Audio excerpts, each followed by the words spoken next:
नहीं तो आप एक और आप आखिरी सवाल हम आपसे पूछ रहे हैं इस केस के, इसी केस को आधार बना करके कि अगर ऐसी परिस्थिति सामान्य जन के बीच में आ जाए और उनको लगे कि कोई सरकारी इन्वेस्टिगेटिंग एजेंसी या पुलिस या कोई और एजेंसी, ईडी हो, सीबीआई हो, एनसीबी हो, एंटी करप्शन हो या नॉर्मल पुलिसिंग हो, ये अगर आपके खिलाफ कोई कार्रवाई करती है और आपको लगता है कि हमको घूस मांगा जा रहा है, तो आप उसकी इत्तला किसको देंगे?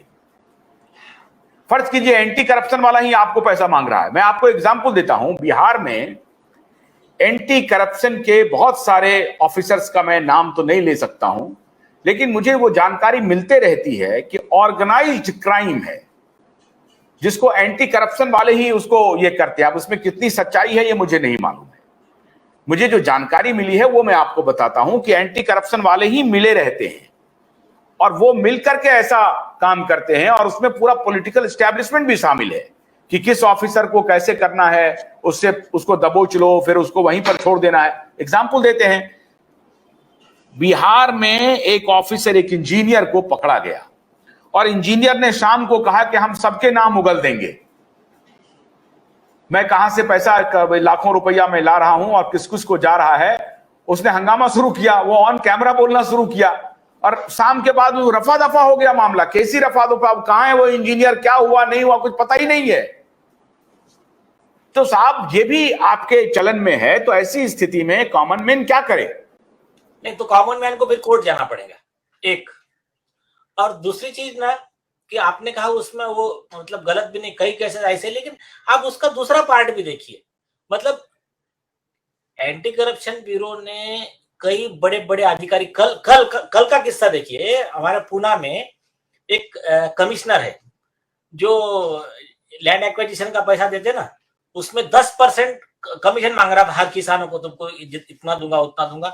उसको ट्रैप लगाया तो क्या उसको इन्फॉर्म थोड़ी किया, एंटी करप्शन ब्यूरो ने ट्रैप लगाया, उसको कोई इंटीमेशन नहीं दिया, ट्रैप लगाकर उसको अरेस्ट किया। उसके घर से 7 करोड़ रुपया कैश मिला और बहुत सारी प्रॉपर्टी मिली। आपका पश्चिम बंगाल का जो मिनिस्टर है, मिनिस्टर को अरेस्ट किया तो उसके घर से कितना 50-60 करोड़ मिला, वो गिनने को 2-4 दिन लग गए। तो ऐसा नहीं है, सभी करप्ट नहीं है, लेकिन करप्शन बढ़ा हुआ है। तो इसके लिए पहली चीज क्या है, समाज को जागरूक होने की जरूरत है। देखिए समाज जितना जागरूक बनेगा, लाइट लग गई तो अंधेरा गायब हो गया, तो उतना ये करप्ट और जो अत्याचारी जो अधिकारी है, जो एक्सप्लॉइट करते हैं, पावर का मिसयूज करते हैं, वो लोग डरना शुरू हो जाएंगे, वो हिसाब में रहेंगे।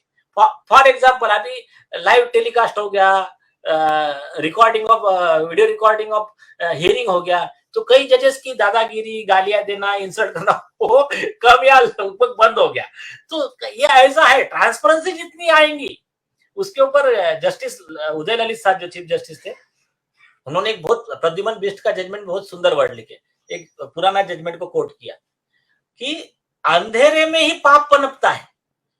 तो उन्होंने कहा कि ये ट्रांसपेरेंसी क्या हुआ था, कई हाईकोर्ट ने, कुछ हाईकोर्ट ने विरोध किया, नहीं सीसीटीवी मत लगाओ, रिकॉर्डिंग मत करो कोर्ट का। तो उन्होंने कहा कि नथिंग हैपेंस प्राइवेट हियर, यहाँ प्राइवेट कुछ नहीं होता है, कोई विरोध चलेगा नहीं आपका।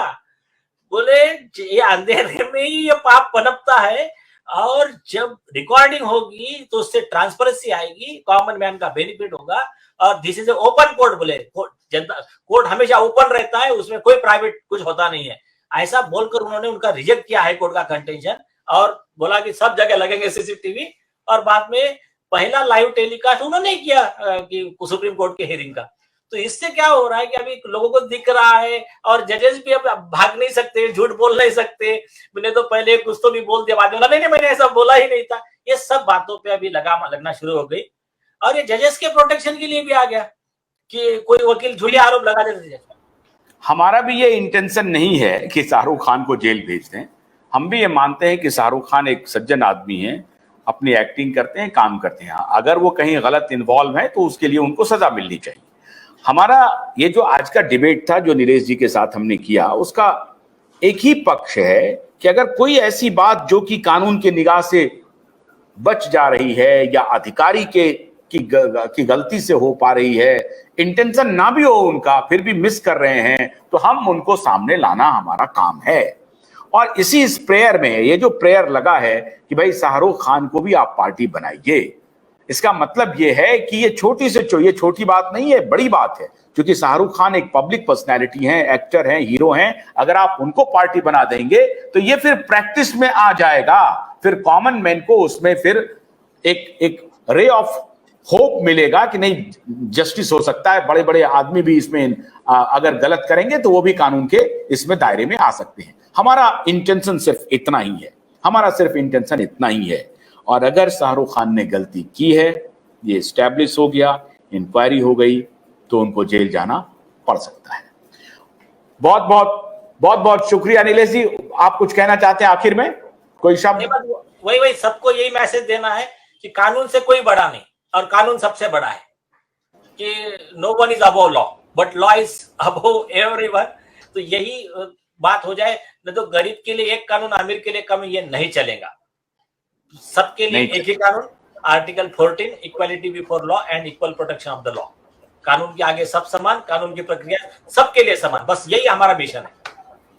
बहुत बहुत शुक्रिया नीलेश ओझा जी, बहुत बहुत शुक्रिया। कल रात 9 बजे हमारी आपसे फिर मुलाकात होगी, तब तक के लिए आशुतोष कर मत दीजिए। नमस्कार।